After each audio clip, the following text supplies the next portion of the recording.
All right, so take 4.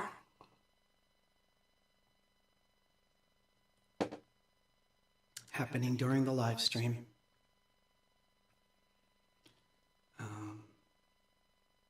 I won't know who's here, but chat is being turned off just so that I don't get distracted. And I'm putting on UFO cam for now. And set up.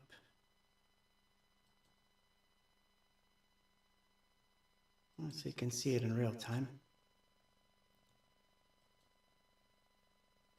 About to do a live take of a song.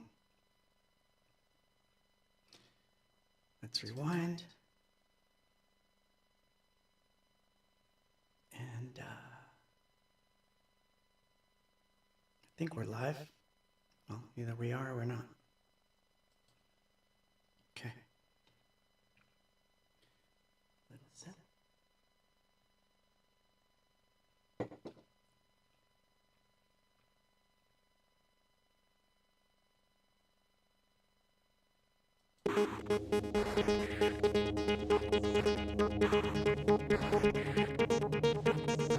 Heaven is a lonely place in time. Heaven, I've got nowhere to hide.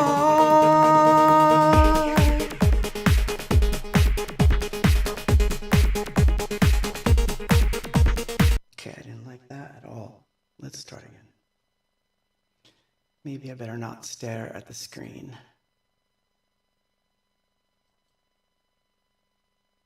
Yeah, that'll make it worse. No, I better not do that either. Okay. I think overhead is better. Let's start again.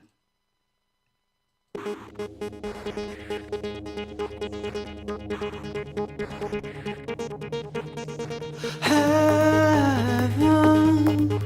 is a lonely place in time. Heaven, I've got nowhere to hide.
so far away from us.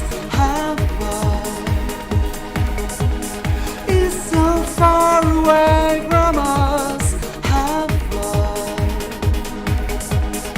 is so far away from us. Heaven is so far away. Heaven is a lonely place in time. Heaven, I've got nowhere to hide. Heaven is so far away from us. Heaven is so far away from us. One more. Let's turn that. Let's turn that up. Something's odd.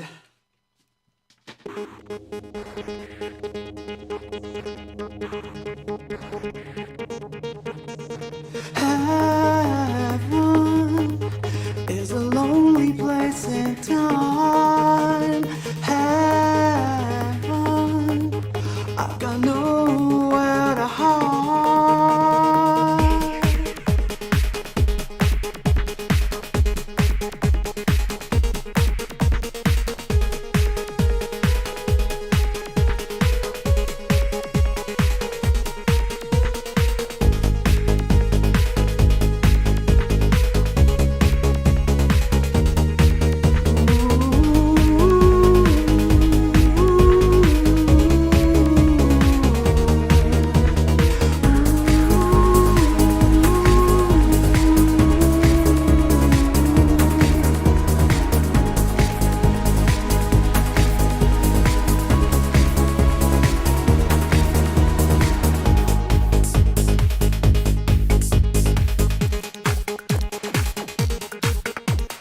Heard a lot of stories.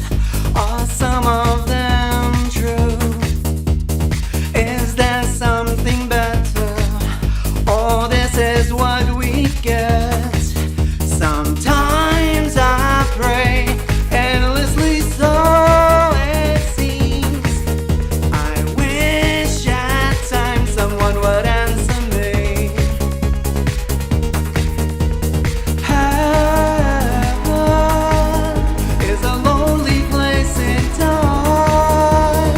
Heaven, I've got nowhere to hide.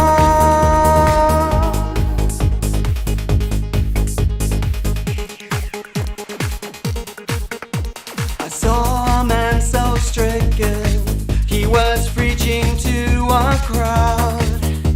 His words were full of promises, none of them were kept. I asked myself, why do we all believe in a place that seems to hide from us? Heaven is a lonely place in time.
5?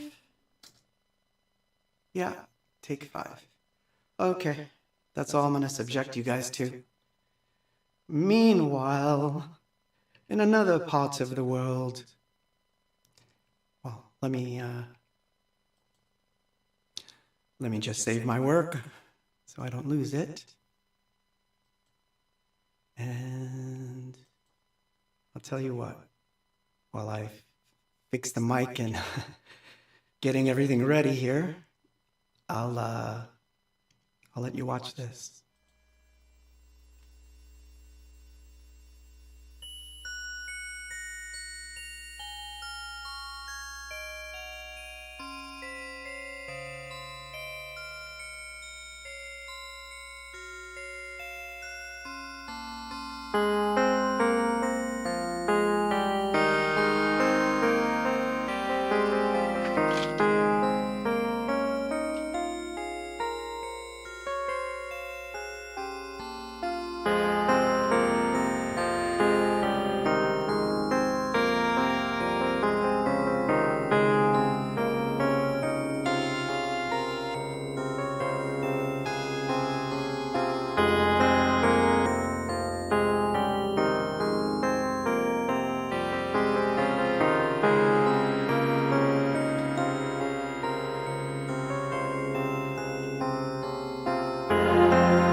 So, hi everyone. Oh my gosh. I'm trying to get all this back to normal, but I see it's not because there's still some echo going on. Okay. There we go. Oh my God. Okay, let's see who's on the chatty chats and say hi to everyone. Byron, Carlos, Claudio, Manuel, Tim, Jeff, Tony. Who else is on here? Let's scroll. Let's see. Ooh, Lucy, Farmacia, hola, Jose, Snookerson, Sean, Mark Christopher, Ariel, hola, ¿cómo estás? JP Knights, Scott, Joseph, TMT Mixes. Awesome. So happy to see all of you here. And while I have you on the,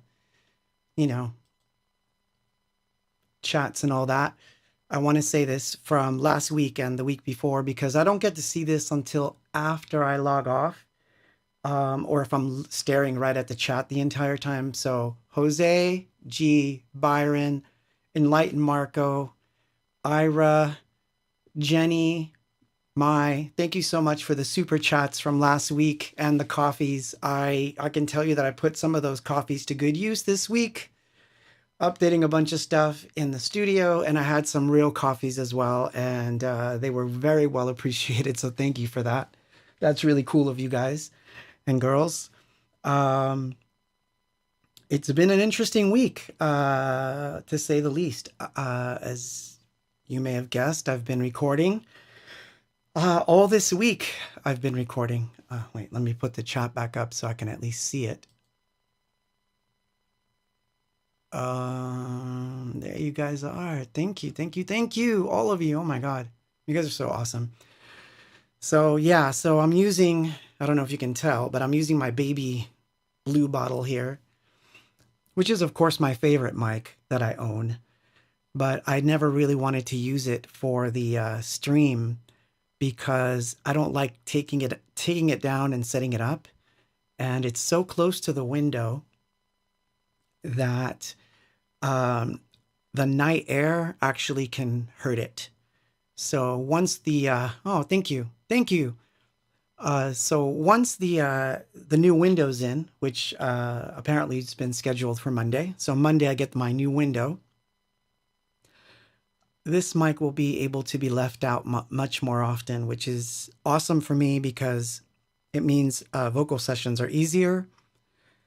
And of course, it means a better sound for the stream. I don't know. Does it sound good on the stream to you guys? I hope it does. Yes, this is a condenser. Aw, nice to see you, Pam. Well, you guys are all hanging out, I see. Nice. My sister and my sister-in-law are saying hi. That's nice. Hug for you both. Thank you for stopping by just to say hi. Bailey says, can't wait to see you at Numbers. Thank you, thank you. So the first track that you heard was Heaven, which is an old one. Hold on, let me fix this mic, otherwise it's going to... There we go, that's much better. Sorry, still fixing the mic.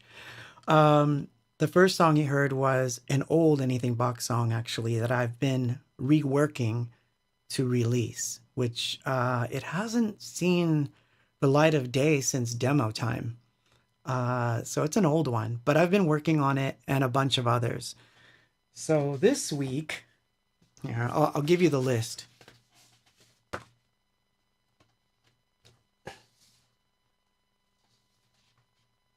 So this week, I worked on Industrial Wasteland, In Your Smile. I did 2 sessions with In Your Smile, and I'm going to have to do a third because I used the wrong mic. I tried something different and it didn't work, but I need to do a session with this mic.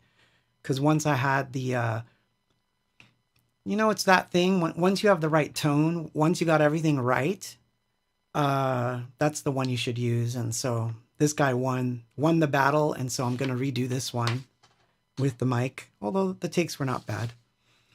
Moonrays, a song called Disconnect Your Soul, which I did 3 sessions with, and I did it actually live in the rehearsal hall, but that didn't work out. And that's it, and I've got then 3 more to do, and then I'm done with lead vocals, and then I will edit those down. That's going to be the next step. And after that, backing vocals. So it's a process, but I'm working through the entire thing, and it feels good. It feels really good to be in the studio and recording, and I'm getting used to doing vocals in this room. The hardest part was getting used to just headphones again. These are pretty good. I won't know for sure until I listen back to those takes and see how on or how not on I was. But one of the things I found out that I can do with these headphones is they got a cool trick, and it's really interesting. I'm just going to show you because it's a boring tech thing. They actually have a lock position that allows me to have them halfway open, which is interesting.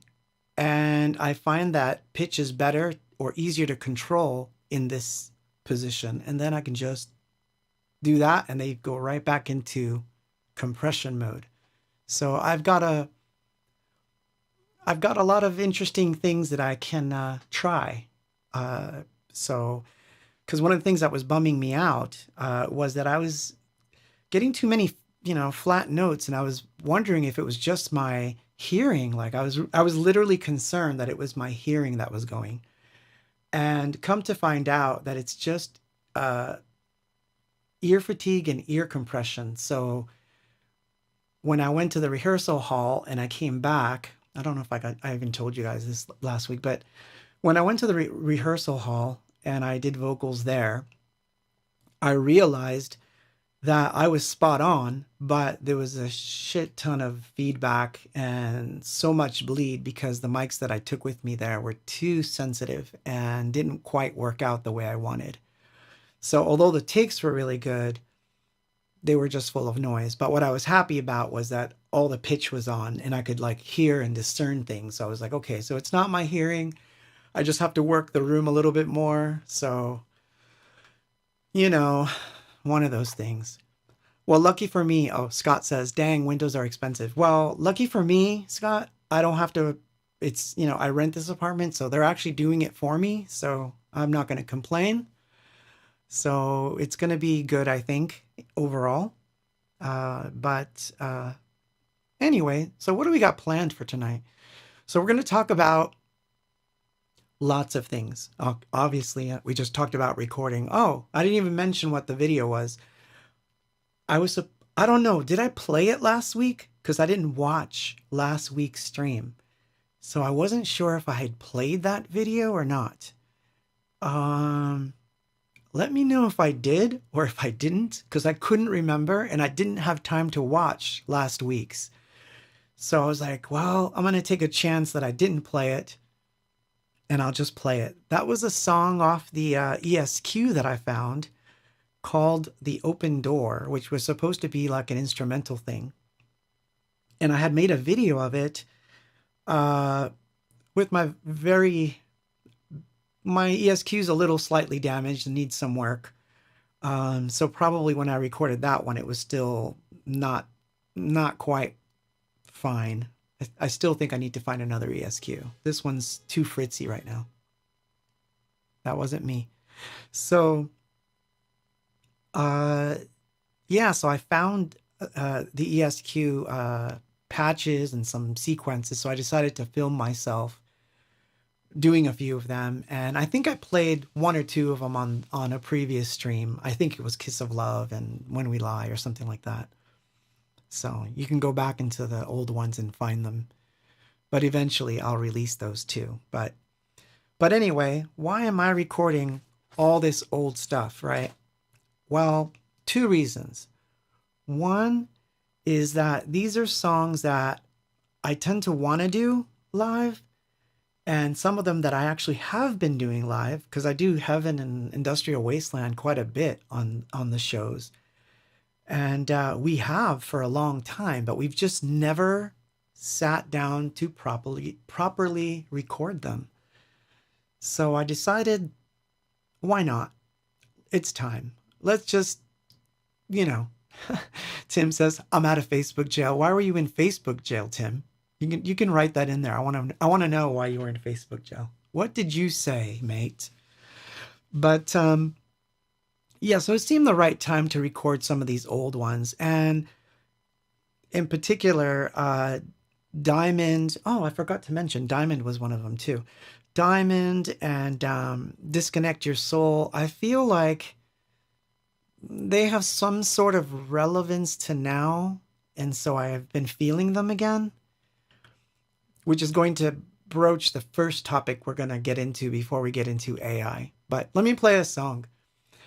While I work on some stuff in this room, because something's still off and I'm going to figure it out, I'm going to play another instrumental, but this one has drums and all kinds of stuff in it. So this track was supposed to be a song. I have the lyrics somewhere, but I cannot remember any of the melodies whatsoever. So it's like a song that came. I recorded the actual backing tracks, and that's as far as I got. but this is from about 2007.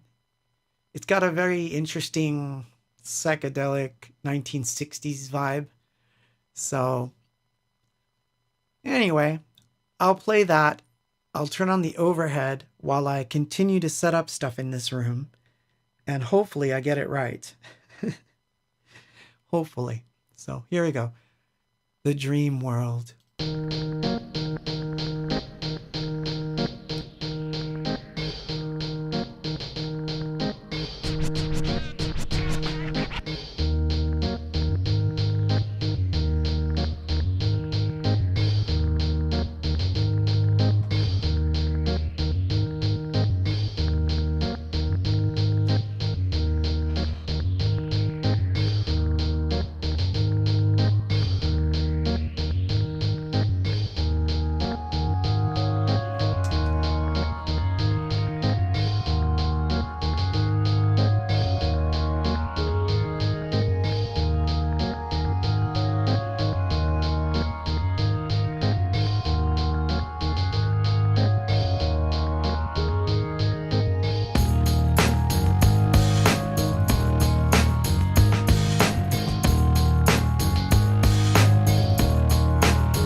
So I'm back. And I should sound a little bit better than before. Because it's always difficult to get the mic to sound great or even decent when you're trying to do a voiceover sound versus singing. And for those that don't understand why that is, I will explain it to you. This wonderful, the bass part of the vocal when you're speaking is really, really nice when you're just doing a voiceover. It's good. It's good to have it. But on the other hand, when you're trying to do a vocal for a song, that extra bit of bass gets in the way, so you kind of have to take it out. So I kind of had to shift things around just a little bit to get it back to a sort of normal. So that's what I was doing. Anyway, so yes, the dream world. So that brings up the first topic, which I'm not going to even go in order. So I hope you don't mind, but I'm not going to go in order. But the topic, let's see, what were the topics? Do I still have the top? Yeah, those are the topics. However, I'm going to go all the way to the bottom there where it says, does stopping a piece mean resistance if you were never to go back to it? Okay, so this topic was brought up by someone, I don't know who now because I don't have the notes, but it's okay. But someone brought it up. Why you go back to certain songs after so many years, or why do some songs just forever stay unrecorded? And that's a really interesting question. Really recently, my girlfriend asked me why I don't work on this particular song that she really likes, that she heard a couple times, and then I just stopped working on it. So she's like, why don't you finish it? And so I had to think about this and whether it's resistance or whether it's really you just don't need to work on it right now. So how best to answer that question? It goes something like this. If it's not a hell yes, it's a hell no. It's about as simple as I can make it. Now, if that hell no is I'm not going to work on anything, then it's resistance. Okay? So think about what I'm saying. You have song A, you've been working on it for a while, and now song A is just not happening anymore. For some reason, you're bored with it. You don't feel like working on it. Things aren't happening. The sounds aren't there. Like whatever the reason could be, right? Look at this. I just played a song that I forgot what the melodies were, or what the lyrics must have been. I must have at some point decided I'm not going to work on this one anymore and move on to something else. But that's the key. If you go from song A that you weren't that interested in to song B, and song B gets you excited and you take that one all the way to its logical end, bonus, you beat resistance. And my phone's ringing, which is funny. I wonder who that could be. I don't know. We won't answer it. I must. Of all the weird things that could happen. Who's calling me? Let's find out.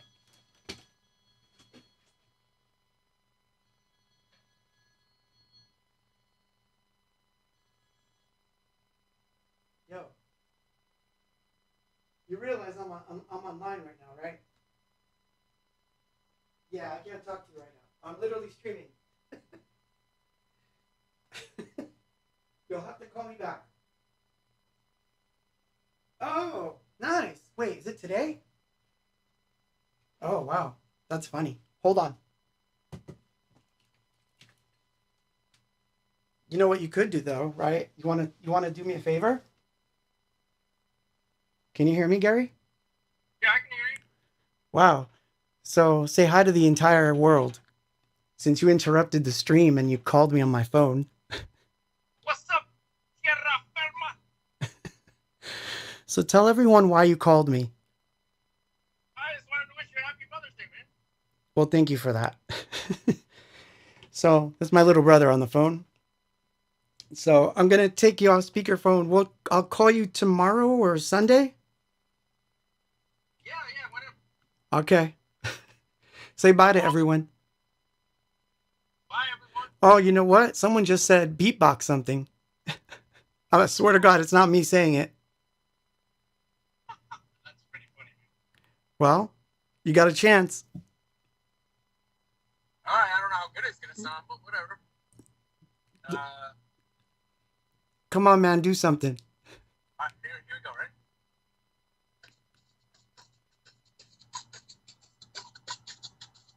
Happy? What, what this? I don't know. I could barely hear it. Yeah, I didn't think so. We'll have to have a call in and you'll do it over the phone and I'll sing to it. All right, Okay, I'll call you Sunday. all right, man. Bye. So now you know that this shit is live. Let's turn off the ringer just in case. That was my brother, everyone. I forgot where I was. Well, actually, that brings up an interesting story because we recorded a lot of things that were impromptu that didn't take a lot of production ideas or anything like that. And they wound up being things that we released versus the full on productions that we were working on that actually never went anywhere. So I guess this goes to show you that you can stop working on something, and I don't consider that resistance so long as you do work on something else. So if this painting's not doing it and you put it away to start a new one, cool. You will eventually come back to this one if you're interested in it. But if you stop work altogether, then yes, you've lost it. You've lost the battle and you've succumbed to resistance. And, that's just my take on that. That's how I can answer that question. So anyway, I'm going to sip some of this. How entertaining. Oh my God, how entertaining this is going to be now. Okay, so before we get into AI and some of my... Joseph says, got some good writing in yesterday. Are you talking about me or you? Because I did. I got some good writing in yesterday, but writing. What did you get going yesterday, Joseph? Tell us about it, man. You can tell us all about it. Remember, this chat is for every one of you, not just me. I'm just the talker here. Good, man. I'm proud of you. Yes. Get busy, my friend. Anyone who tells me they did some work yesterday, you get it. It was hard for me this week. I succumbed a couple of times this week, but I did finish some cool pieces. And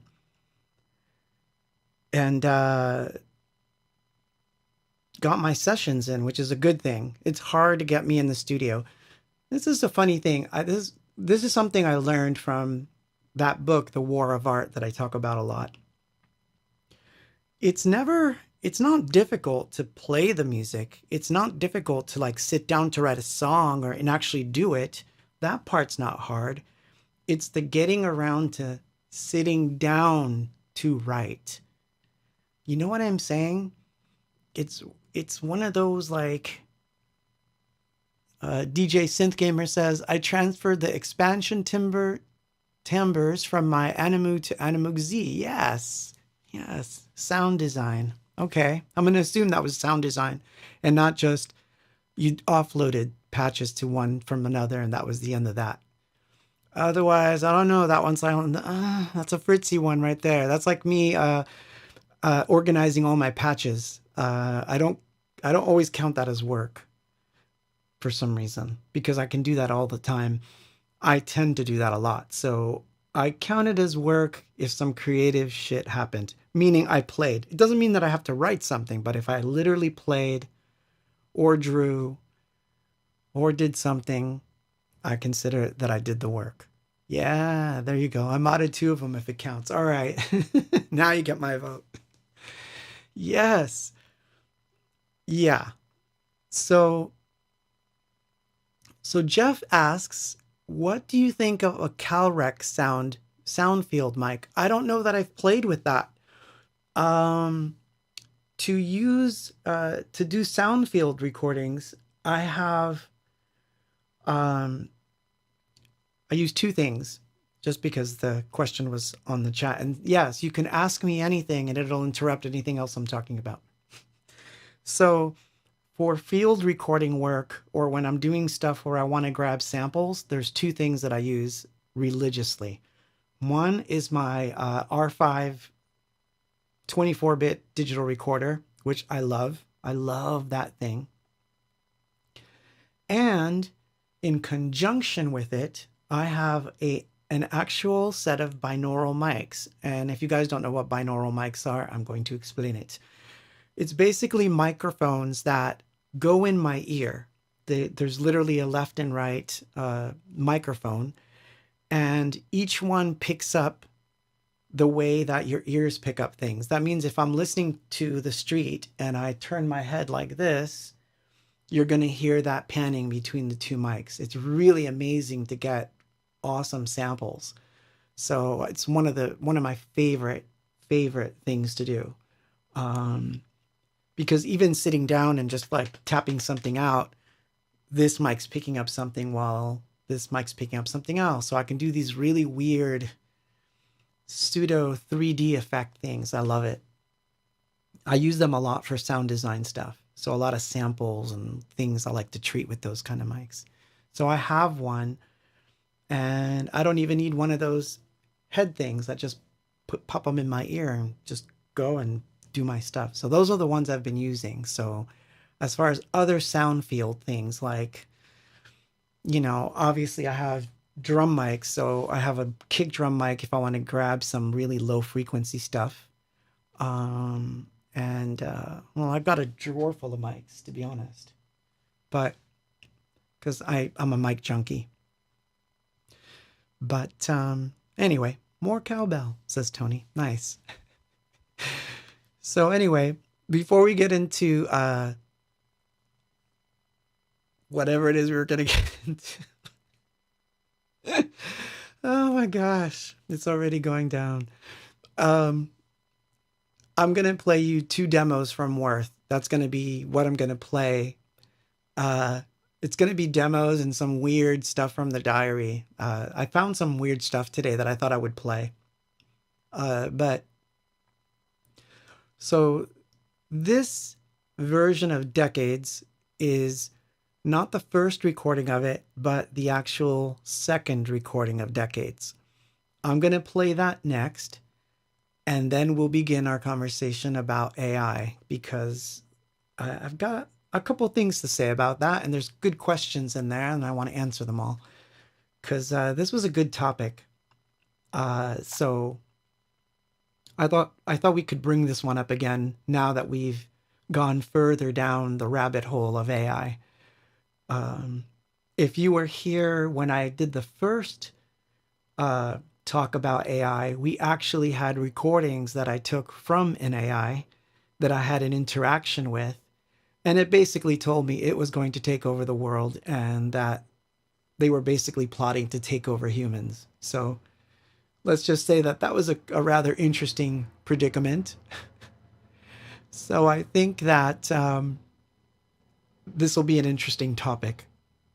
My mic is picking up traffic because this is a much more sensitive mic. So what you just heard was an airplane flying overhead. But anyway, I'll come back. I'm going to play Decades, the demo. I will turn on the overhead.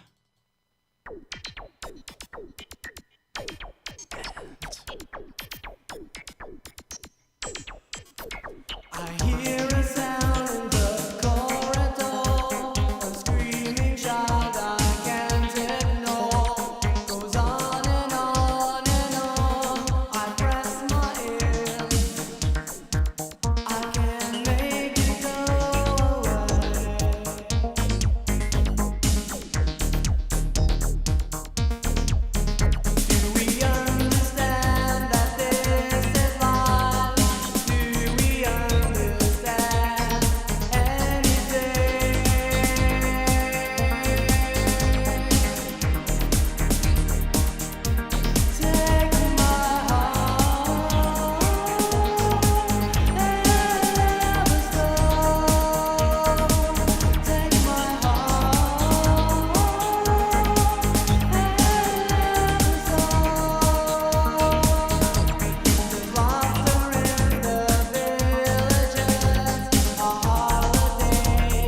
Oh wow, it's weird listening to that. That's yeah. So that demo, by the way, because who said it? Who said it? Someone, one of you said it, which was I thought it was funny. Tim, you said, you, Danya, and Gareth all alone in Germany. Well, not quite. The this was me in my room in the newly built studio that I had before we left for Germany. So I actually mistyped something in there, so I'm going to explain. So this was the MPC, the ESQ, the Juno 6, the T1, because we had a T1 at that point, and a Proteus. And it was like the first setup of that room. And my AKG C414, which is one of my favorite mics of all time, by the way. So, yeah, so that was done in my room by myself before, because I think I did that song twice before I even really decided it would be like on the record. And then at that point, we worked on it, but you can hear it's just one voice on there. But that 414, man. So I used to have a love and hate relationship with it because it would amplify the lower registers of my voice and everything would sound like this to me. So I didn't like it, but I loved the top end. And so I would always wind up EQing all the low end out of it, but then it would sound kind of shrilly. So as time wore on, I wound up buying the gold version of the 414, which is the UL2, I believe. No, TL2. It was the TL2 at the time. And that became my favorite mic ever. I still love that mic. But as dumb as I was, I guess there was a shortage of those mics, and someone offered me an insane amount of money for mine. And like a moron, I sold it. Because it was like, oh, I can't pass up this much money. I'm going to just buy it. I'm going to just sell it to this person. So I wound up selling my TL2 to somebody for like some ridiculous amount of money. I'm serious. It was a ridiculous amount of money. But unfortunately, I never found anything that got close. This is about as close as it gets for me. So I'm happy that I have this mic, but it's still not a TL2. There's something about the gold one that just, the new ones suck. I'm sorry, AKG. Sorry, but yeah, I'm not a fan of the new ones at all. I don't like the C414. I don't like I think it's called a TLD2 or something. Whatever the two new ones are, I'm not interested. But there is a company out of Canada that makes a 414 knockoff, and I got to listen to it once, and it sounds remarkably like a TL2. So I'm probably going to wind up getting one of those at some point. They actually sounded the one from, what's the name of the place? It'll come to me, but it's a Canadian mic company, and I think it goes for about $3.99. But that version really sounds like a vintage TL2 / C12 capsule. It's an amazing microphone for the tech nerds, but anyway, but I do like it. So let's talk about AI. So the question was, do you think AI will replace artists? And my immediate answer was no, absolutely not. Because of course, my own ego, I was like, no, it's never going to happen. AI will not replace artists. It just can't happen. And then someone sent me this video and I watched it, and it made me depressed for about maybe 30 minutes before I figured it out that AI wasn't going to replace us, but it was pretty damn close. So I put the video up so that we could kind of watch it together, sort of thing, but just little bits and pieces. But here's where we are with AI, and I'm going to play you the parts of the video so that you'll see that I'm not kidding here. Here's where we are with AI with regards to creativity. So apparently, these machines are now in a place where you can give them, now observe what I'm saying, you can give them imaginative instructions and they will carry it out, but using their own creativity. So you can say, I want X, Y, blah, blah, blah, and I want it drawn this way, and it'll do it. But what really, really struck me was I thought, well, that's sort of like convolution reverb. You take an impulse of something, or in the case of an artist, a painter, the style of someone, and you apply it to image A, you know, kind of like a filter. And you can get the idea of, you know, what something's going to look like if this person had painted it. So this is what I thought of when this was explained to me. So it wasn't a big deal. In fact, here, I'll put it on the chat so you guys can look at it yourselves if you want to play around with some of this stuff. I was sent this link, which I will put in the chat. And those are tools that you can use to play around with your images and different things. And, you know, I thought they were cool. Some of them are really, really awesome. So I can see them being used as tools. But I didn't have that impression that, quote, AI is going to replace me, again, until I saw this video. And what bugged me, I guess, was that the machines are able to do something so much faster that in this sense, it seemed a little unnerving. So I understood why, when the question came in, why the person seemed so concerned that they were going to be replaced. So we can cut to the chase of my answer, which is still no. I still don't think we can be replaced. Sure, somebody might be able to emulate my vocal, my style, the sounds I used, and the machine might be able to do all those things.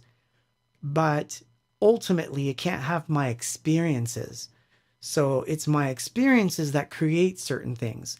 These machines won't have experiences. They will have to pull from learned experiences of other things that they pick up, you know, or sets of instructions. So I can't see them. I can see it being really cool art because obviously it is, but I can't see it as being so emotionally distraught or effed up that, you know, I can't see that a machine is going to have that angst of, I lived a life of being, you know, X, Y, Z, and I express all my art as an expression of this life that I've had. The machine will not be able to do that. So the best that it'll be able to do is say, if I was X, Y, and Z, and if I had had these feelings, and if I had had these parents, and if these events had happened to me, this is the art I would make, which is cool. But then that's almost like a poser side of it, right? I don't know. Maybe I'm wrong. Maybe you'll tell me that I'm wrong. But anyway, I'm going to play this video. I want you to see it for yourself. And then just tell me what you think. Let me see. Let me see if I can pop it up here because I had it all queued up. Ooh, there it is. Just listen and watch. It's interesting. It's a very, very interesting thing. Another incredible new AI was asked to draw a bowl of soup that looks like a monster knitted out of wool. OpenAI's DALL-E 2 can create images from text descriptions, like teddy bears mixing sparkling chemicals as mad scientists. Okay, wait. So this is the one that... OpenAI's Hold DALL-E on. 2 can create images from text descriptions, like teddy bears mixing sparkling chemicals. Okay, so you're seeing that image, right? So it was told, I want 2 mad scientist teddy bears to be mixing some chemicals, and it came up with this. And what's crazy about this to me, sorry, I don't like that echo when I play the other stuff. We'll see if you'll hear it back later, but anyway, I'm coming back. So that image, the reason it bugged me was because I was thinking of it from a photographer's point of view. Sure, I could take the 2 teddy bears, I could set them up in a room, I could light them, I could get all the props made, I could do all that stuff, and it would probably take me hours, if not days, to set that up. And someone just gave the instructions and it just made that image, which is pretty badass. It doesn't look like,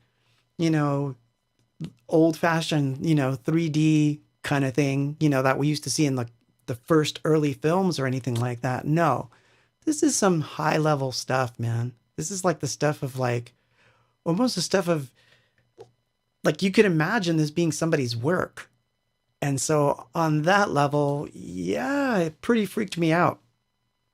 So I started to watch this video. We're going to go through the video, and it's pretty short, but we'll go through it and we'll listen in, and we'll talk about each aspect of this because it's very interesting to me.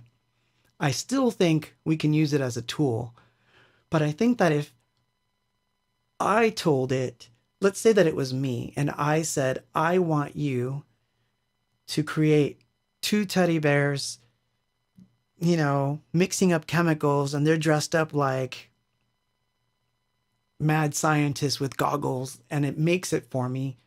I don't know that I myself would then feel comfortable releasing it as my creation. I would have to acknowledge that the machine helped me in some way, or that it was done via machine.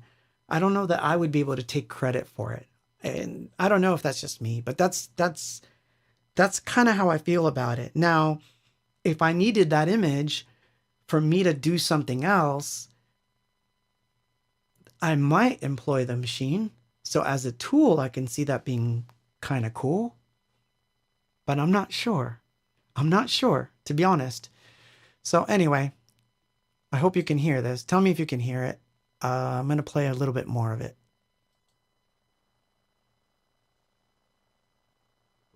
Or my favorite, a raccoon working late into the night, making a yes as he realizes his latest book is an Audible bestseller. Through deep learning, the AI understands objects and the relationship between them. So if you ask DALL-E to create an image of a koala riding a motorcycle, it can do that and create endless variations. You can also ask for edits, like changing a hairstyle. Just select the area and describe what you want. And it can place objects in images, understanding shadows, reflections, and textures. For example, it recognizes this as water and applies reflections. An artist said the AI is better than human artists in almost every sense, creating art in seconds in thousands of styles. He said the AI is capable of art and design quality that 99% of humans will never achieve. And he believes most professional artists are about to lose their jobs. Okay. Can you understand how me hearing that that artists are going to lose their jobs, how that would have affected a bunch of different people who watched that. So I got wow, first I was very impressed by the art. The art was really, really amazing. And I went and searched out some more of it, and I realized that it was quite amazing. Joseph says, it's going to deep fake us. Well, that's another question that I'm going to have coming up.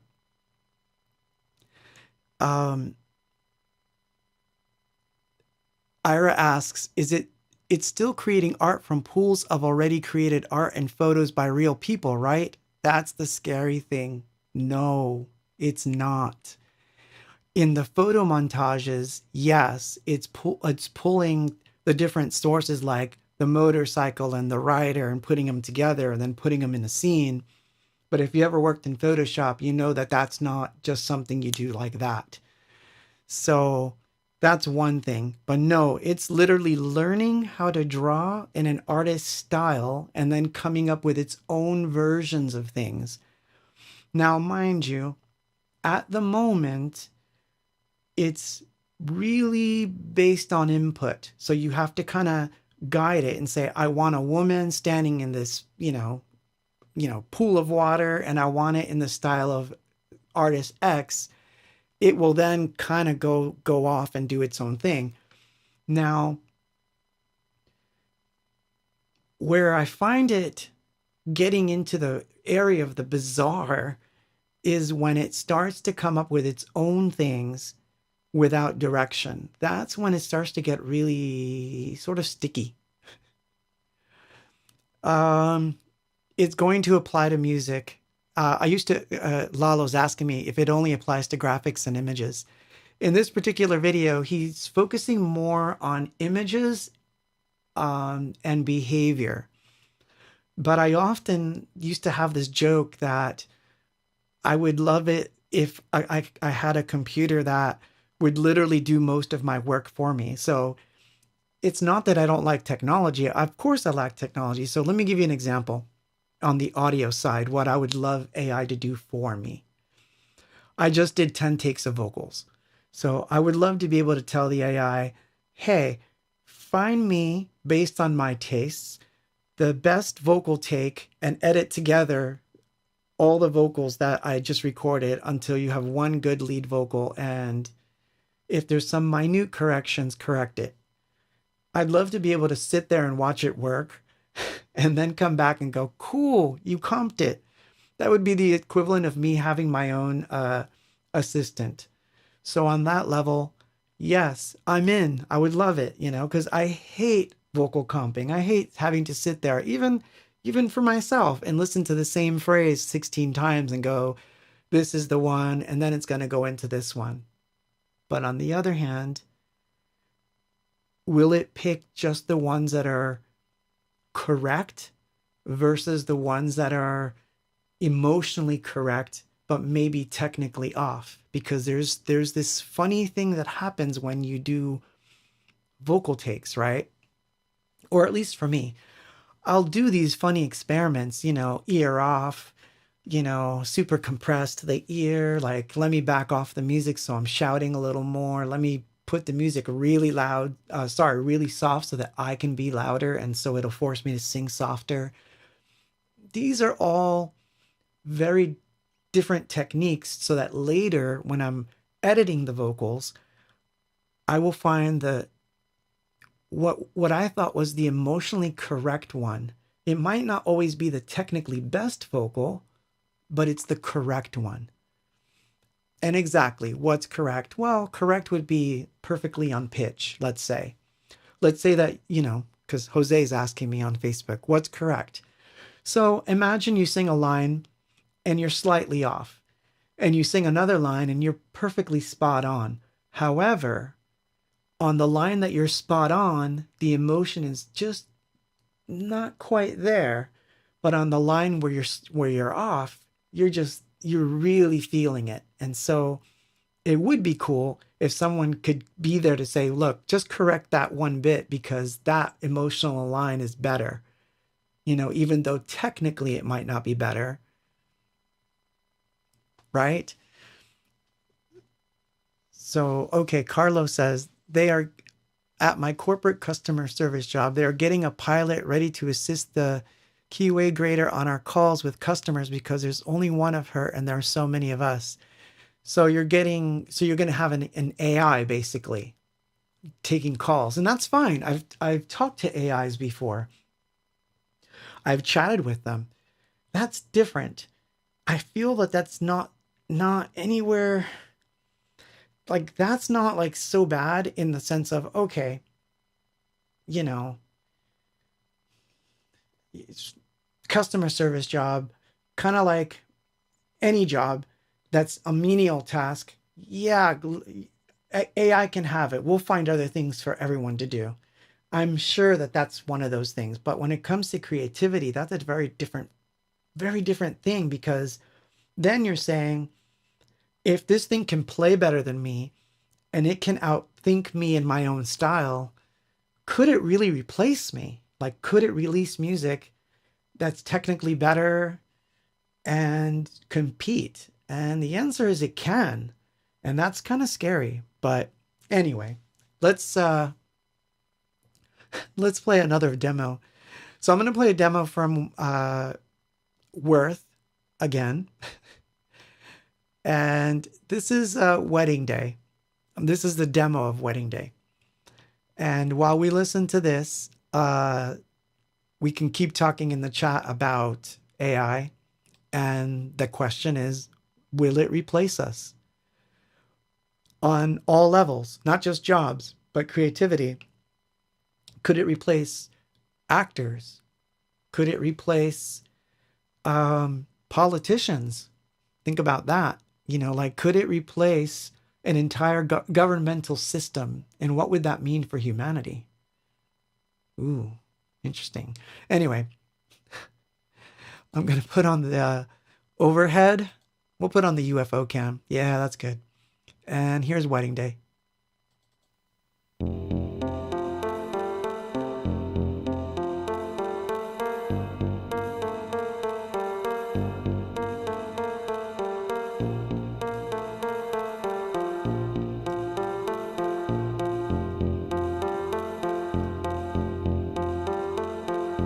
Looking out my window, I could swear I feel your hands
So yeah, that was Wedding Day, the demo.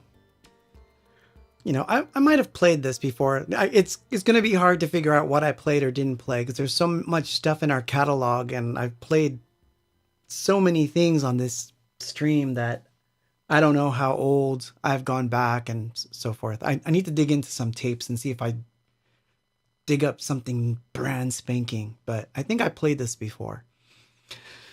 So we're talking about AI, and before I play more of that video, so this is something that came up, and I'm going to just state it as a fact here. The scientists that actually work on these neural networks and AI in general, they actually don't know how AI itself will develop as it becomes self-aware. They don't know. This is a true answer. They really don't know.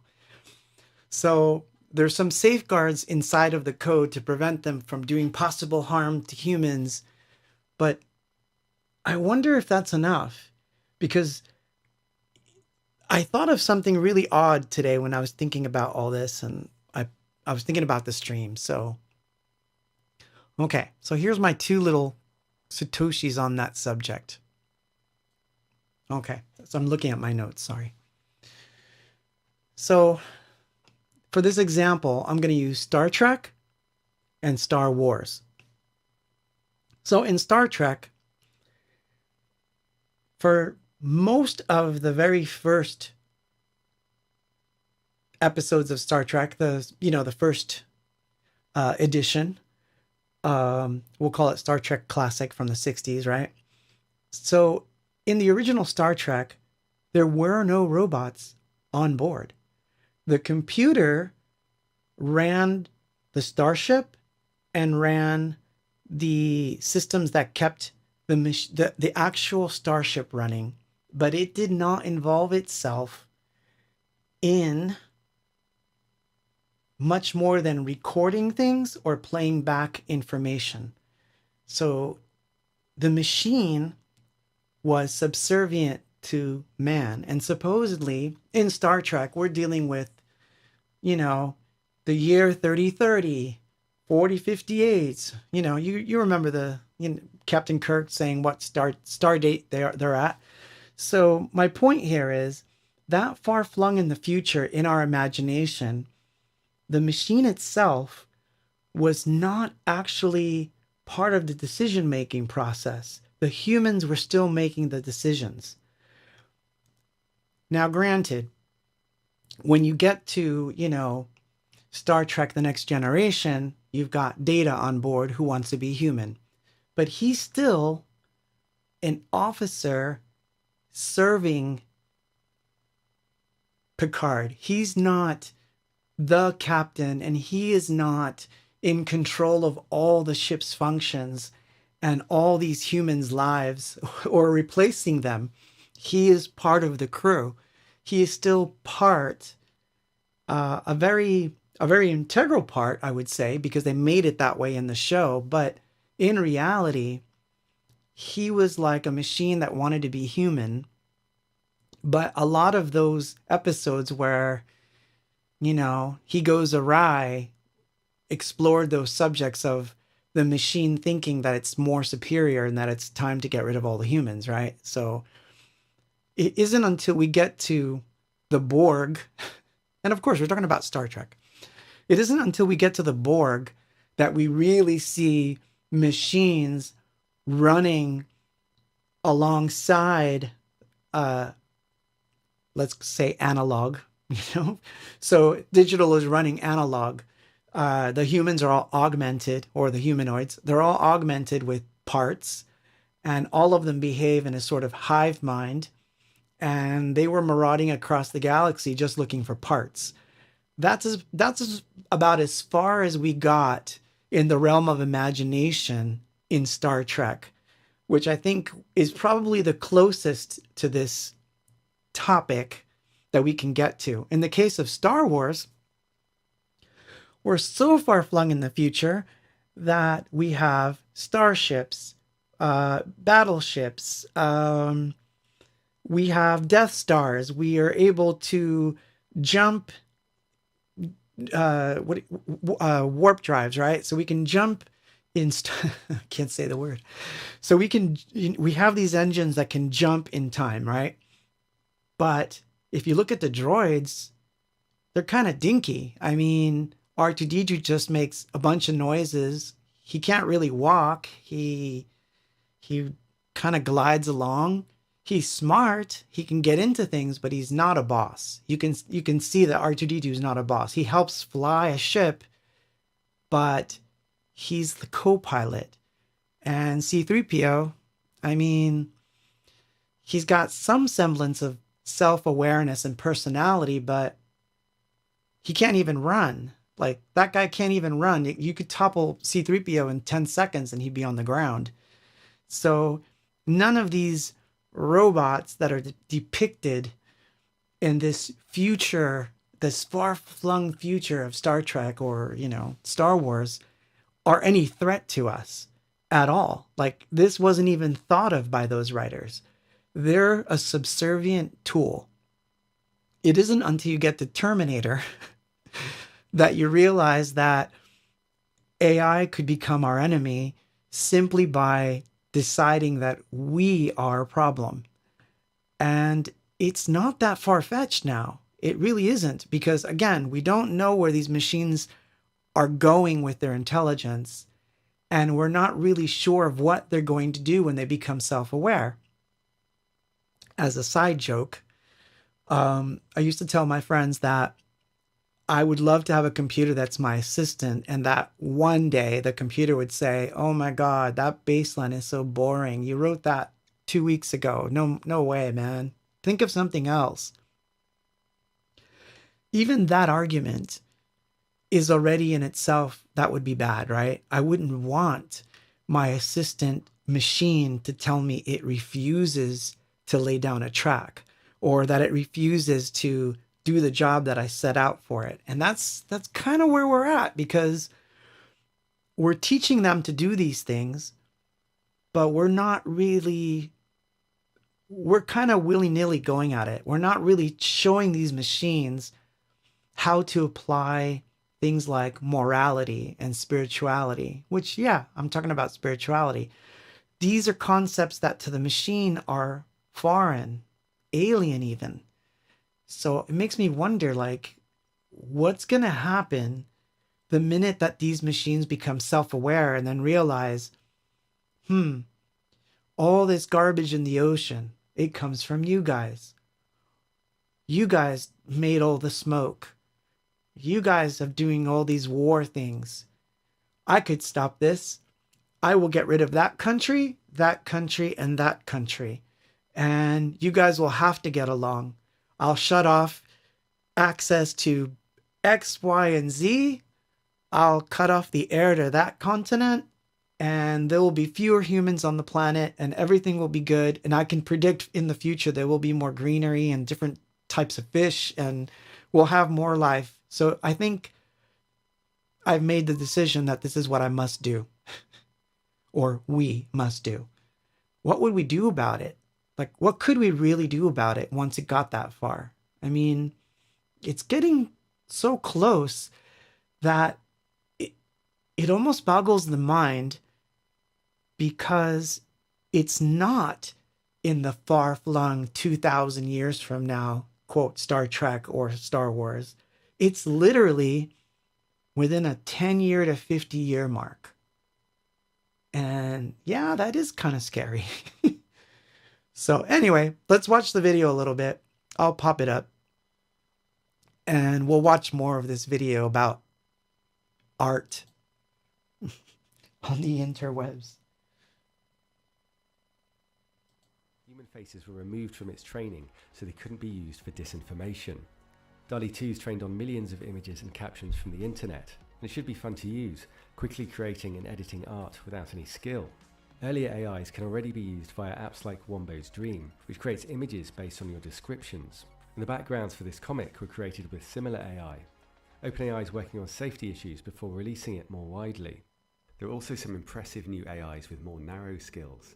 They can bring photos to life, like this one from 1875, known as the Mona Lisa of the Pacific Islands.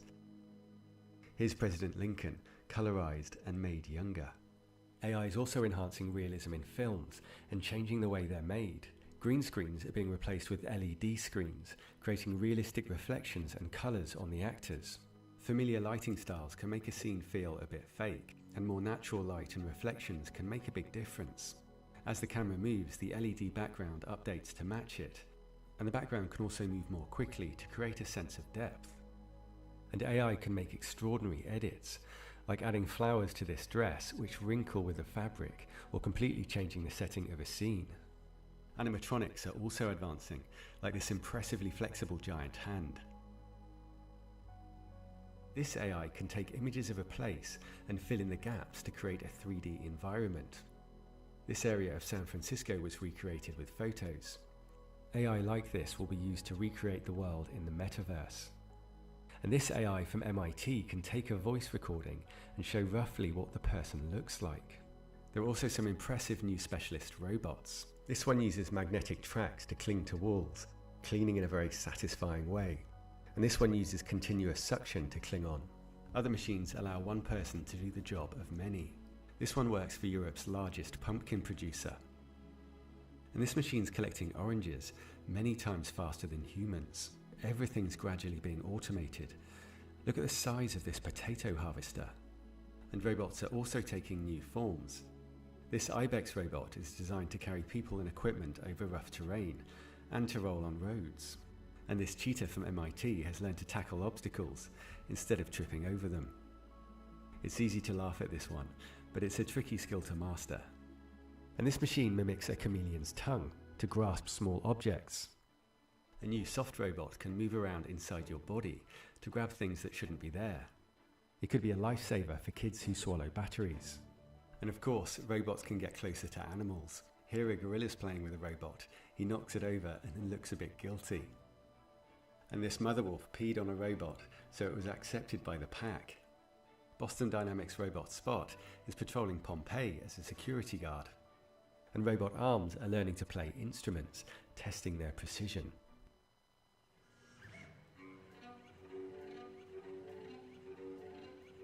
A lot's happened with Tesla's huge fleet of rolling robots. So, as you can see, they're starting to become part of our normal life. You're starting to see these machines show up in so many different ways, and it's disconcerting. Obviously, I'm not against the technology. I just think that we need to be really careful where it goes. We need to be thinking about a consortium for, quote, human rights to see what rights the humans are going to have with regards to these machines. Because obviously, with no one to have a job, what would the rest of us do? Like, what would we do if we don't have any job? There is nothing that we can do that a machine can do. So what would we do? Like, how would our own jobs work? So obviously, if you're just tuning in, we were talking about this because for me, it was an easy answer at first. I thought, well, what I have is I sing, I play, I do painting, I do drawing. These things can't do that, so my job's not going away. Well, I can tell you right now that I could see an art director using one of these things to basically come out with designs that they would use in a corporate way. So, like corporate video or, blog posts where they need, I need a woman riding a bicycle and a pumpkin falls on her head. Done. Post it. So I can see that being like very useful, which means that the designer's out of a job. At least the art director won't be. But then again, what if the AI is the art director and gives those sorts of suggestions? Then you would only really need the boss person and then the AI that outputs all the different things. I didn't even get into the fact that they're writing stories now. Yes, they're writing stories. So to me, yeah, it's kind of a scary thing. But at the same time, I've had the chance to play with some of these things, and I was having a really wonderful time doing it. Even with as little as coming up with textures, or I was playing around with a photo that I myself took and then had it done in different styles, which I kind of posted so you guys could see when I was talking about this stream. But I found that the tool was interesting enough that it warrants its use, right? So yeah, of course I'm going to play with it. But do I think that it can replace me? Well, God's honest truth, on some levels it can. But on many levels it cannot. So what makes me happy, at least for me, in my own little corner of the universe that I occupy, which is about that big, what makes me happy is that no one's going to go watch, or at least won't have the same feeling as going to watch an AI perform that's static and doesn't have the same emotions or the stories or the feelings behind a song or the experiences that I've had in life that get thrown into those pieces that people can see. This is like blood, sweat, and tears that went into it. This song, this painting, that drawing, these are things that obviously is why certain art moves us, right? So I think, or I want to believe, that in the long run, they'll just be relegated as really awesome tools. But I don't want them to be our bosses, that's for sure. So we have to be careful where these things are being taken, because it's sort of scary on some level. Obviously it's scary on some level. Oops, hit the mic. But anyway, let's play a song. So this is from, how could you play a song after that? I don't know. So let's see. Oh, yeah, this. So this one I've played before. You can get this on Bandcamp, but for some reason it was in my mind. So this is called Movement 1 and 2. This is a demo that I made of a song, and I had two versions, and I wound up putting version 1 and 2 together as one whole song. And so that's what I'm going to play. And it's a demo, and this one is on Bandcamp, so you can get it. So I'm going to play that and go look at your comments, because I'm pretty sure somebody wrote something. And we'll see where we are. It's a brand new day in my lonely world. I know you can hear me praying on my knees. Moments lost in time when I talk to you. Nothing else to do once I've talked to you. I am listening just to hear you say anything at all in symbolic ways. Reality's a dream in your loving hearts. If you should awaken, I wonder what you'll find. Here I sit alone, wondering, does life have a purpose? And the world I know is nothing more than your dream and an illusion.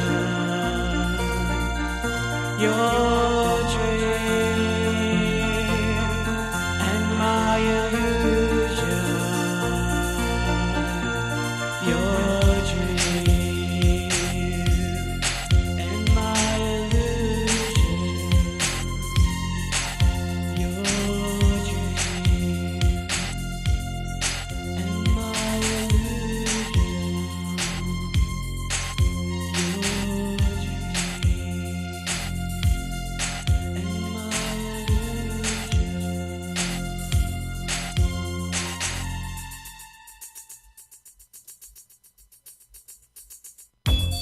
Yes, it's me again. I've come to talk to you. I know it was only yesterday, but you see, I have questions on my mind again. Something that I need to have from you. You've been here as long as I remember it, patiently answering anything I ask of you. So if it's possible, could you tell me who I am? I've traveled oh so long, could you tell me who I am?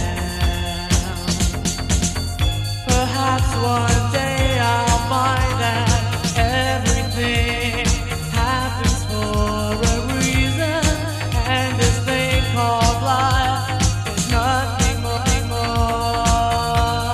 than your dream and my illusion.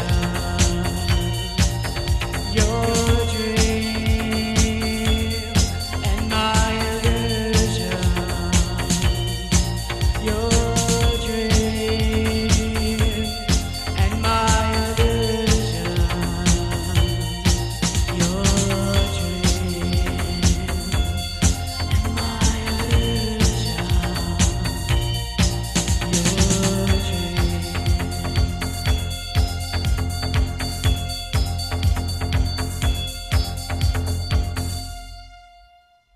So I posted something lengthy on the chat there, but I was reading up today because I was trying to compare us to the computers and to see like where are we with computers. And so this is what I kind of uncovered.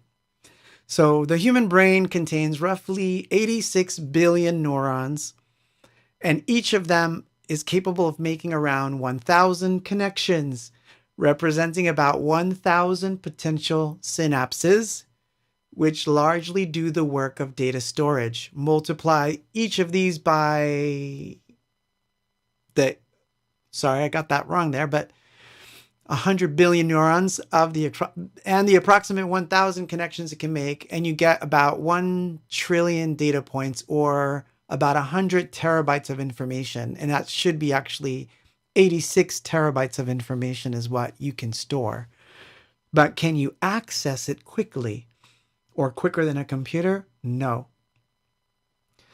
But what I find interesting is I'm not even trying to compete with this thing, because it's like,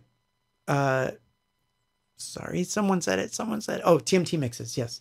So it's like TMT Mixes said, it can't create error.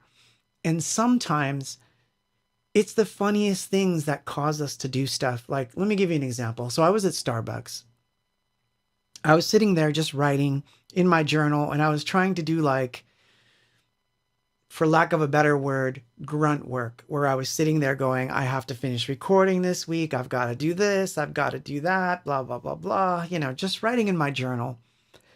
I look up, and outside in the window, some leaf had blown into this tree, and it was just kind of doing this weird little dance. And it fascinated me. It fascinated me enough that I wanted to draw it. I wanted to record the essence of that feeling. And I couldn't tell you why I had those feelings. I couldn't tell you why I was compelled to draw it. I couldn't tell you even what emotions were going through me, because quite literally, those billions of neurons were firing in all these different directions to produce this result that just happened to be where I was and the experience I was having. And I think that is the difference. The machine could probably do that if I told it, hey, draw a leaf stuck to a tree, kind of wobbling in the wind, I'm sure it can call up the image and I'm sure it could put it together at some point. But it won't be the feeling. It never had the experience. So by not having the experience, I don't think that it would even think to create such a thing unless given instruction. I can't see it being so self-aware that it wants to go out and find these things and see something or get something from that output. It's just my honest opinion. I just don't see it. But that doesn't mean that these machines couldn't make decisions for us in their own way of thinking, which we've agreed, or science agrees that they don't know what's going to happen when they become self-aware, really self-aware. So could it be that we're not quite ready for it, but it's happening regardless? And don't even get me started on people that want to augment themselves with AI, whether it's with a Neuralink or people that want to have like augmented limbs or, be able to go up to their door and open it by just putting their hand out because there's a chip inside them, and that kind of stuff. Like, I think it leads to bad things.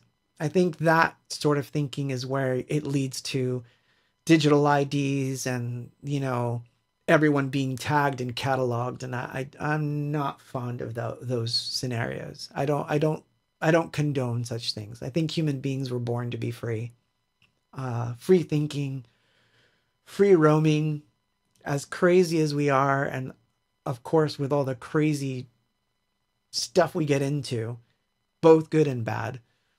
But I wouldn't trade that for a crazy techno authoritarian world led by machines. I don't think I would handle that very well. I would become what they call a tyrannist. I would definitely fight for my homo sapienness. But that's just what I think. I could be wrong. I could totally be wrong about this. But so far, with everything I've researched, I don't like it. As a tool, yes. I love all sorts of software applications. In fact, Lalo had asked earlier if there was anything with music, and there is. I actually got to try a machine learning program that is part of a set of Max for Live devices that you can get for Ableton, where it's learning your way of playing or the chords that you like. And as I'm playing, it's suggesting other notes. It's not just programmed in, it's literally suggesting the notes. And I found it interesting and it was fun because I could jam with essentially a forward-thinking version of myself, and I thought it was fun.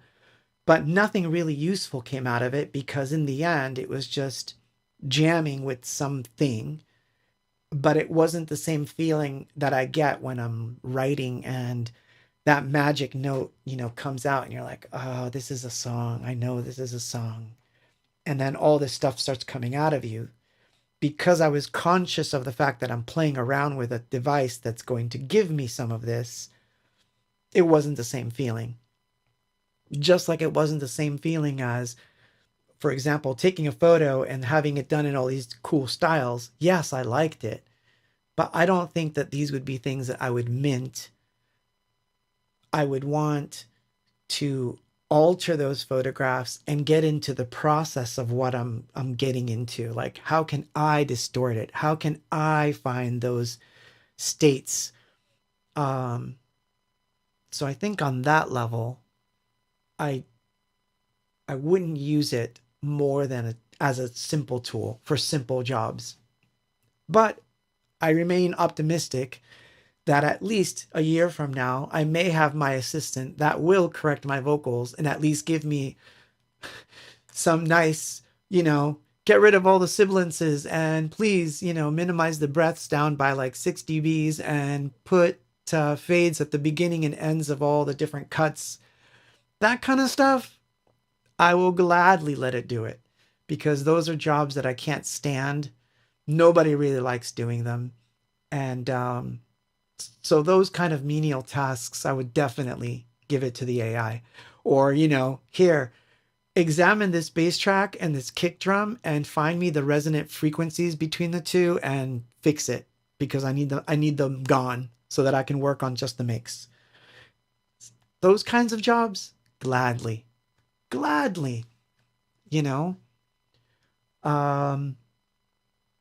don't know. I can think of a bunch of cool ones, but not these other ones where it involves identity or autonomy. I think those are taboo subjects for AI. And we're in a slippery slope if we head that way, but that's just me. Anyway, so I'm going to play a song now. I think my pace is good, right? We're almost there. We're almost at the end. Oh my God, I can't believe it. I hope you're enjoying this. I hope I'm not just like talking out of my butt here.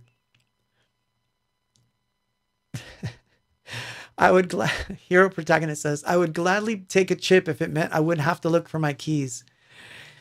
I don't know. So long as that's all it does, so long as that chip could do that and nothing else. But if it could change behaviors or anything of the sort, I would find that highly unnerving. And I actually made a video about that. Oh my God. I'll have to find it and play it next week. I swear I'll find it. I made a video about chips and why we shouldn't have them. And I made that one way back when. And it's, I think next to Living in Oblivion, it's the second most watched video that we had on our channel. No intel inside for me, man. That's how I feel about that. I feel it's a slippery slope. But anyway, let me play a song. So this is from Recovered.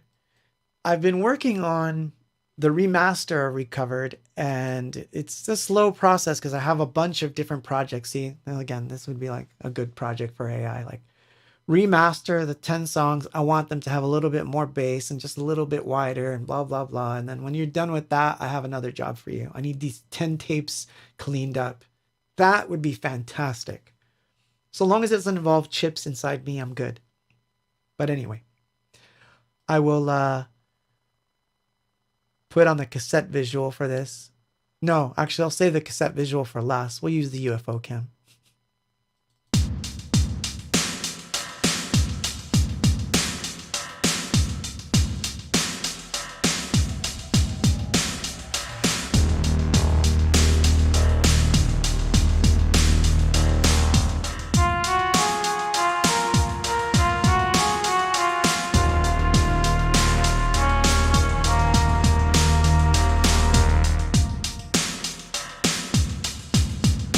Oh,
So so the last bit of the topic before we close out the night was the issue of deep fakes.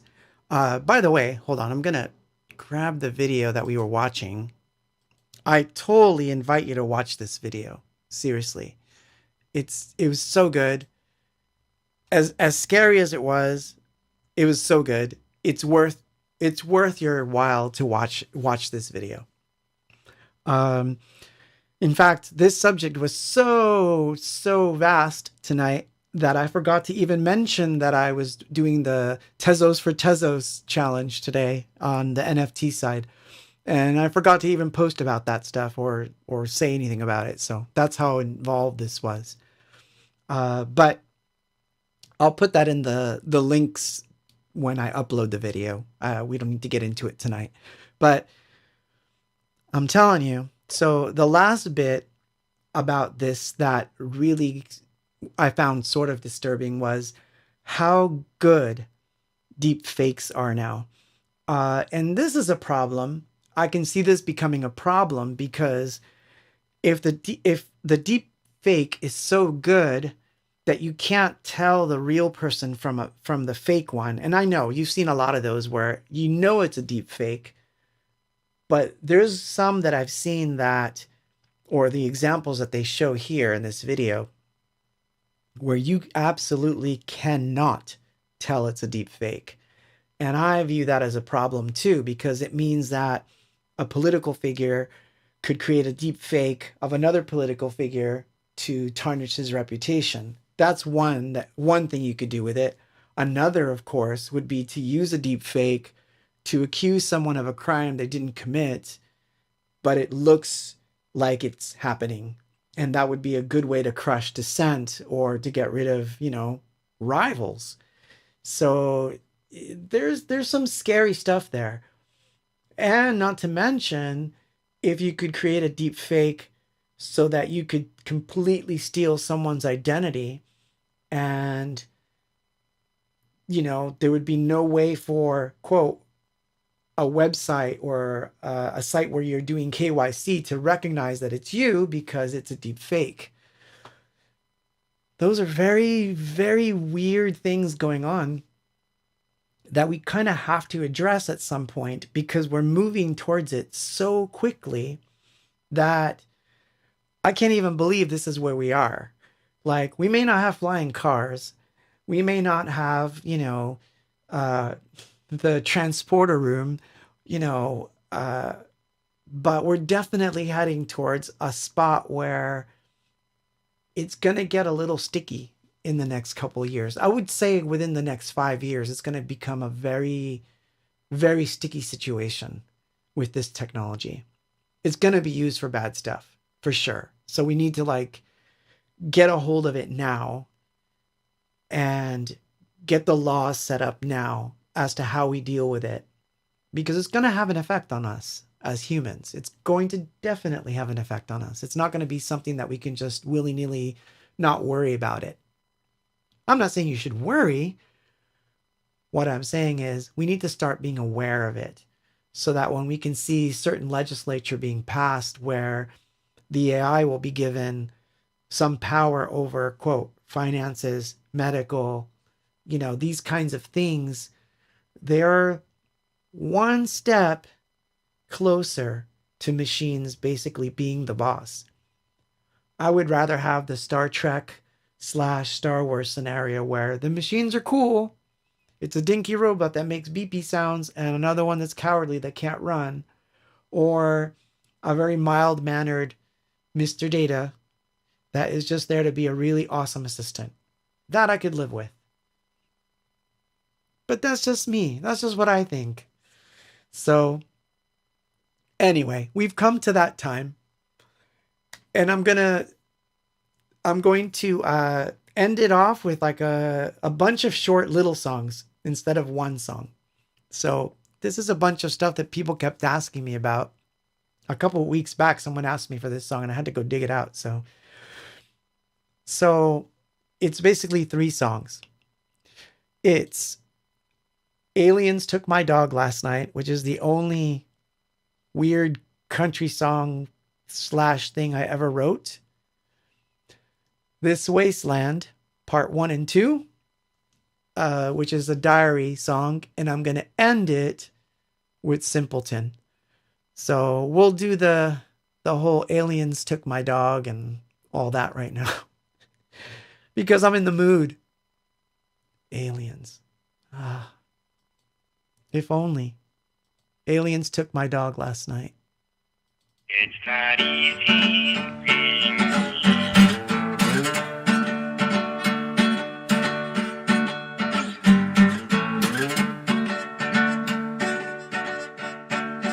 Alien took my dog last night in my pickup truck. They took him by the hand and left him on my center slope. I want that dog back on the side. I want him back again. The stupid aliens, they said they won't bring him back again. But I want him back again. They won't want him back again.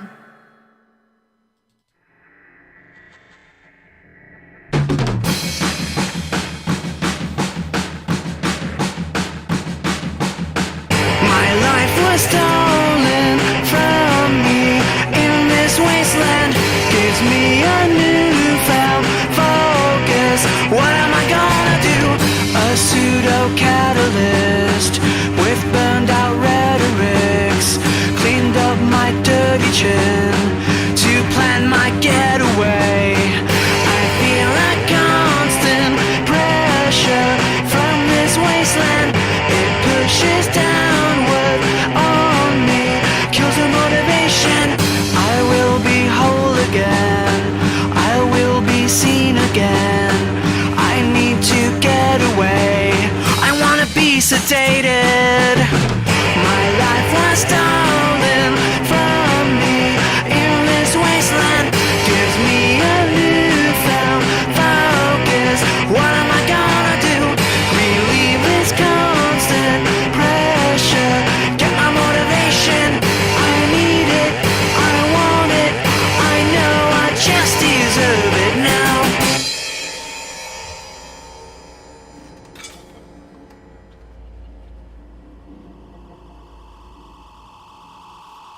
And part 2.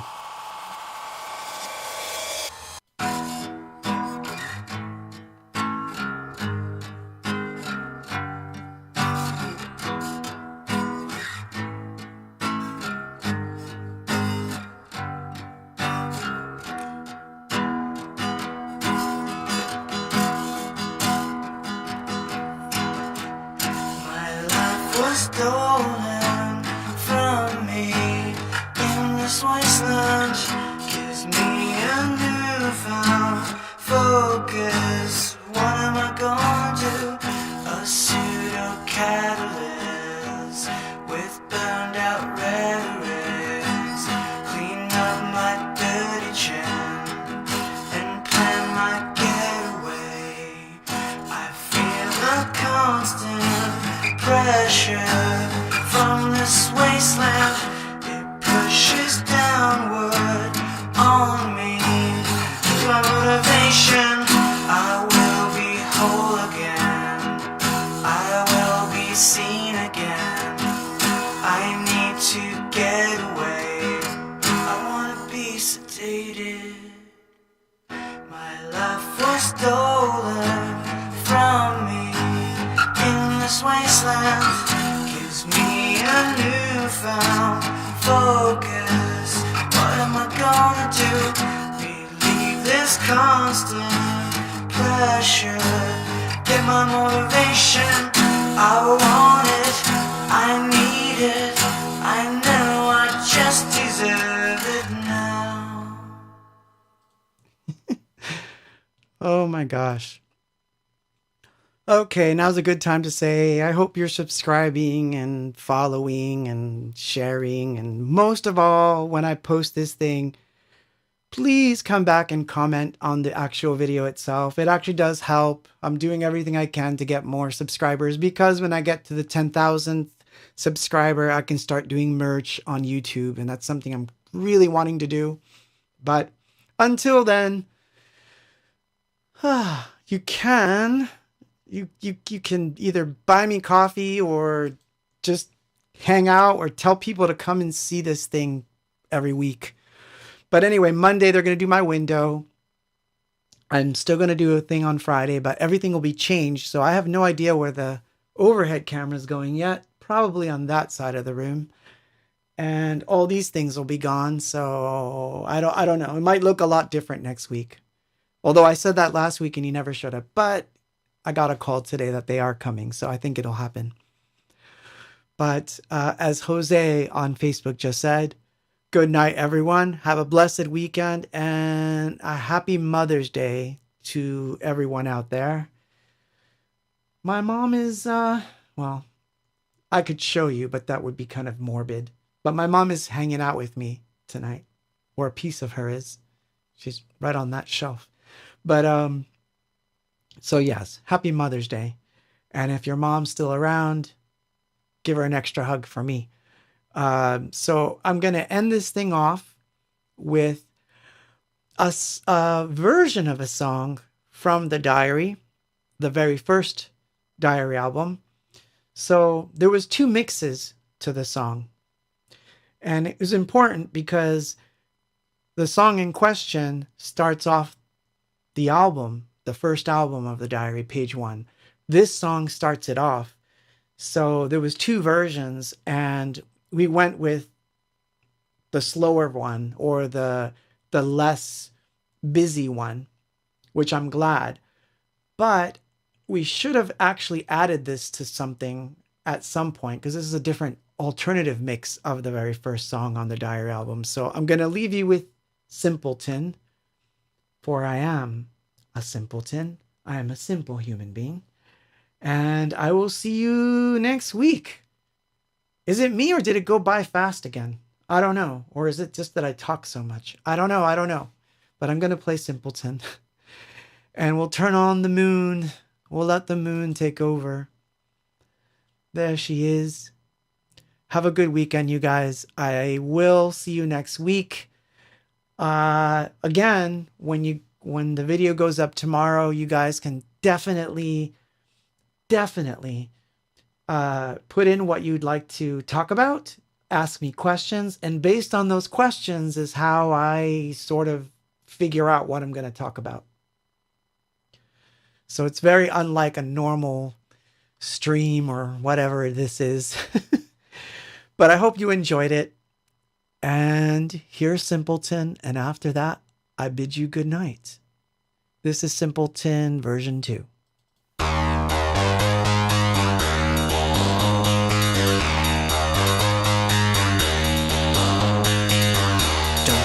That it's over. Don't you know that it feels so cold? Can't you see how it hurts me when indifference intervenes? I don't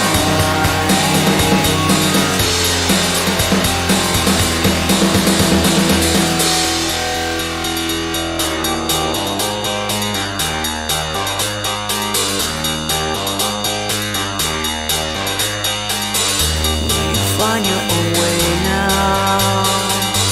Will you try to confront your pain? Will you make yourself lonely? Will you willingly take my lead? I don't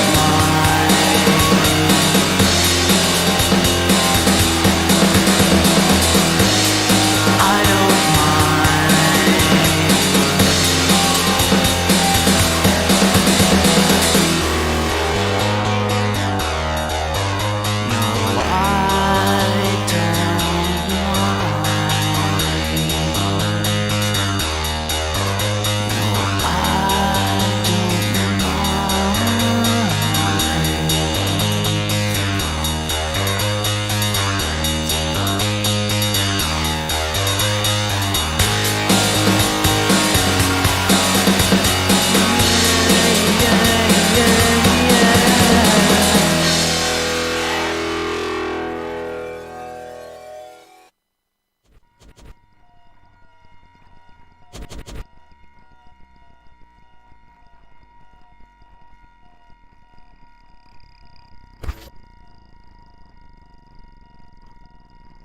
I'm part of it.